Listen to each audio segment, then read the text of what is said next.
इस बार ईरान बिल्कुल अमेरिका की तर्ज पर ही उसके साथ भिड़ रहा है। जैसे अमेरिका क्या कर रहा है कि आप डील कर लो, डील कर लो, डील कर लो।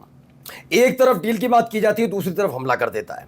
ऐसा ही जनवरी से लेकर फरवरी के बीच हुआ और अचानक से फरवरी के आखिर में 28 फरवरी को अटैक कर दिया। जबकि डील चल रही थी दोनों के बीच, ओमान में मिल लिए थे, तमाम जगह दो दौर की बातचीत हो चुकी थी। अब यहां पर भी कुछ ऐसा ही हुआ।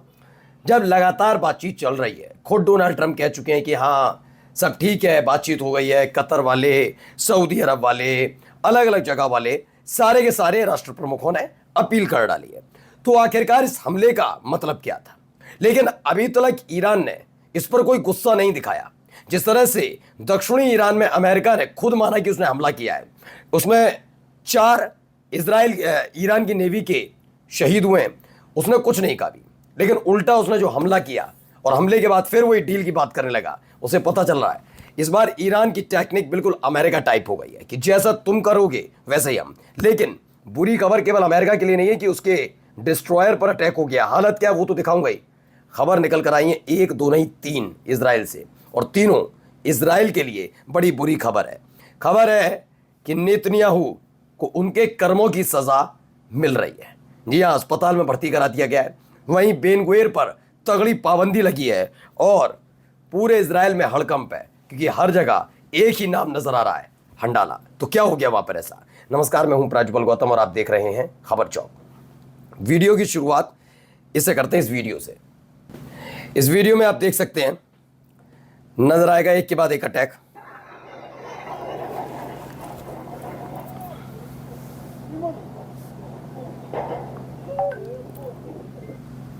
तो एक मिसाइल दौड़ती हुई जाती है और वहां एक बड़ा अटैक हुआ है।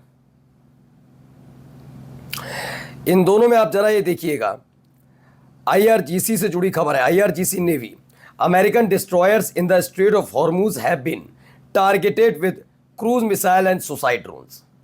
इस बार अमेरिका का जो डिस्ट्रॉयर है, जो स्ट्रेट ऑफ हॉर्मुज के पास था, उस पर एक के बाद एक अटैक हुए।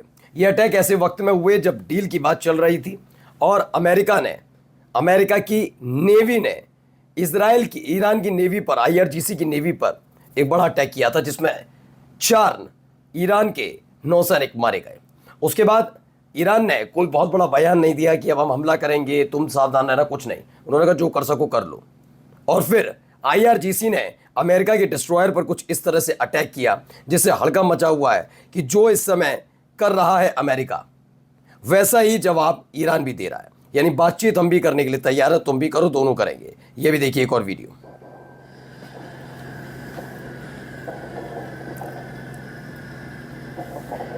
ये देखिए,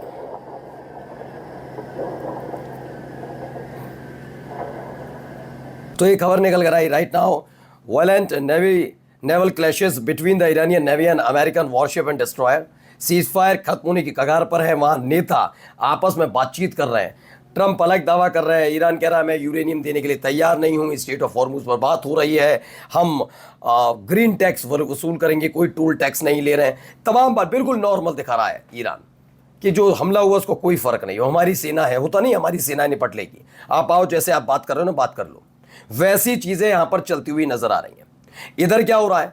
इधर जैसे ही हमला अमेरिका की तरफ से किया गया, अमेरिका की सेना ने हमला किया, वैसे ही ईरान की सेना ने भी अमेरिका के डिस्ट्रॉयर और डिस्ट्रॉयर के साथ साथ उनके युद्धपोत पर भी अटैक कर दिया है। दोनों ही जगह ये हमले लगातार जारी हैं और इन हमलों ने हालत बिगाड़ कर रख दी। कि होगा क्या? क्योंकि अभी जब तक झेल पाएगा अमेरिका, झेल पाएगा, फिर ट्रंप का एक बयान सब कुछ खराब कर देगा। कह देगा नहीं, हम पर हमले हुए, हम इस वक्त पीड़ित हैं, इसलिए हम इसको तोड़ते हैं, छोड़ते हैं, इस तरह की बातों पर उतर आते हैं। देखिए, ये तो रही अमेरिका और ईरान के बीच जो तनाव नया शुरू हुआ कल से, रात से। और अब एक नया मामला नेतन्याहू से जुड़ा है। नेतन्याहू कई तरह की गंभीर बीमारियों से जूझ रहे हैं। वैसे कोई भी व्यक्ति जो बहुत असहाय हो जाता है तो उसकी खिल्ली नहीं उड़ानी चाहिए, लेकिन नेतन्याहू जैसा कोई नेता हो, बेन गुवेर जैसा कोई नेता हो, नेता कह रहा हूं, यह इंसान भी है, तो उसके कर्मों की उसे सजा मिले तो गलत नहीं है, मेरा ये मानना है। क्योंकि इंटरनेशनल क्रिमिनल कोर्ट ने उसके नाम वारंट दे रखा है, गिरफ्तार हुआ नहीं, अब ऊपर वाला उसे सजा देने पर तुला हुआ है। क्या, क्यों कह रहा हूं, जरा देखिए। नेतन्याहू रश टू यरूशलेम हॉस्पिटल। नेतन्याहू को फौरन ही यरूशलेम के अस्पताल ले जाया गया है। उनके ऑफिस ने ये बात छिपा कर रखी कि नेतन्याहू के साथ अचानक क्या हुआ। फौरन ही गाड़ियां निकाली गई और उनको अस्पताल ले जाया गया। शुरुआत में इस खबर को छिपाया जा रहा था। आखिर में जब हिब्रू भाषा की मीडिया ने, वहीं की इजराइल की मीडिया ने खबर को दिखाना शुरू किया तो आखिरकार नेतन्याहू के दफ्तर को यह बात माननी पड़ी कि हाँ, आनन फानन में नेतन्याहू को अस्पताल ले जाया गया है। देखिए, नेतन्याहू को सोमवार शाम हदासा इन केरिम मेडिकल सेंटर ले जाया गया। इलाज की क्यों इलाज हो रहा है, किस बात का इलाज हो रहा है, इस पर अभी खुलासा नहीं किया जा रहा था। लेकिन उनके जो सहायक हैं, जो उनके साथ काम करते हैं, उन्होंने कहा कि उनको दांत में प्रॉब्लम थी। ये वही अस्पताल है जहां पिछले महीने उन्होंने गुप्त रूप से प्रोस्टेट कैंसर के लिए उपचार कराया था, जिसकी जानकारी जनता को नहीं दी गई थी। और इस तथ्य को उन्होंने लीक होने के बाद ही स्वीकार किया था कि हाँ, उन्हें प्रोस्टेट कैंसर है। अब ये कहा जा रहा है कि वो दांत में दर्द था, इसलिए उन्हें दौड़े दौड़े अस्पताल लेकर गए। लेकिन अगर दांत में दर्द है तो इतनी हड़बड़ी कैसे होती है? यानी एक बहुत बड़ा घटनाक्रम घटा है। नेतन्याहू की जान को लेकर एक बड़ी खबर है कि क्या वाकई उनके साथ कोई घटनाक्रम है, क्या है। फिलहाल एक तरफ नेतन्याहू जिंदगी और मौत के बीच झूल रहे हैं, तो दूसरी तरफ ये मंत्री बेन ग्वेर के बारे में बता चुका हूं पहले भी आपको कि गजा के अंदर जब अटैक चल रहा था इजराइल का, तब यही वो मंत्री था जो बार बार कहता था, इजराइल के सैनिकों को उकसाता था कि वहां बम गिरा दो छोटे बच्चों पर, अबोध बच्चों पर, गोद में जो है, और हो सके तो गर्भवती महिलाओं को भी मार दो जिससे फिलिस्तीनी बच्चे पैदा ना हो। नहीं होंगे तो काम आसान होगा। बुजुर्गों को मार दो, अस्पतालों पर हमले करो, स्कूल पर हमले करो। ये आदमी यही काम करता था। अभी इसने सुमुद फ्लोटिला शिप को रुकवाया था। उसके बाद जो गिरफ्तार किए गए थे पश्चिमी देश के नागरिक जो दवाई, खाना पीने का सामान लेकर गजा पहुंच रहे थे, उनके साथ मारपीट करवाई थी अपने सामने, वीडियो खुद शेयर किया था। अब इसको लेकर एक तगड़ा एक्शन हुआ है। फ्रांस ने इजरायली मंत्री बेन ग्वेर के प्रवेश पर प्रतिबंध लगा दिया है। यहां पर प्रतिबंध लगा दिया गया है, ये खबर निकलकर सामने आई है। और जाते आते जरा एक बड़ी खबर आप देख लीजिए। ये एक खबर है, दरअसल ये इस तरह के हंडाला आपको नजर आ रहा है। हंडाला, ये जी हाँ, हर जगह हंडाला हंडाला हंडाला।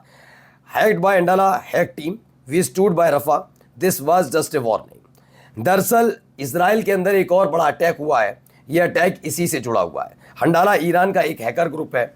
इन्होंने, हंडाला हैकर्स ने इजराइल में बड़े पैमाने पर साइबर हमले का दावा किया। इजराइल भर में लिफ्ट्स जो होती हैं, एलिवेटर्स होते हैं, और कॉमर्शियल एडवर्टाइजिंग स्क्रीन्स जो होती हैं, उनको हैक कर लिया। इस दौरान इसने उसके शहीद नेतृत्व की तस्वीर पूरे सिस्टम प्रसारित की। हंडाला ने IRGC कमांडर इन चीफ का हवाला देते हुए चेतावनी दी कि साइबर क्षेत्र में भयानक हमले अब कोई खतरा नहीं बल्कि हकीकत है। ऐसा लगता है कि ईरानी हैकर समूह की पहुंच हर जगह है। फिलहाल इजराइल में हड़कंप है। वो कोई भी वेबसाइट खोलने से पहले घबरा रहे हैं। नेतन्याहू का पता नहीं वो अस्पताल में भर्ती हैं और बेन ग्वेर पर एक्शन हो रहा है। नमस्कार।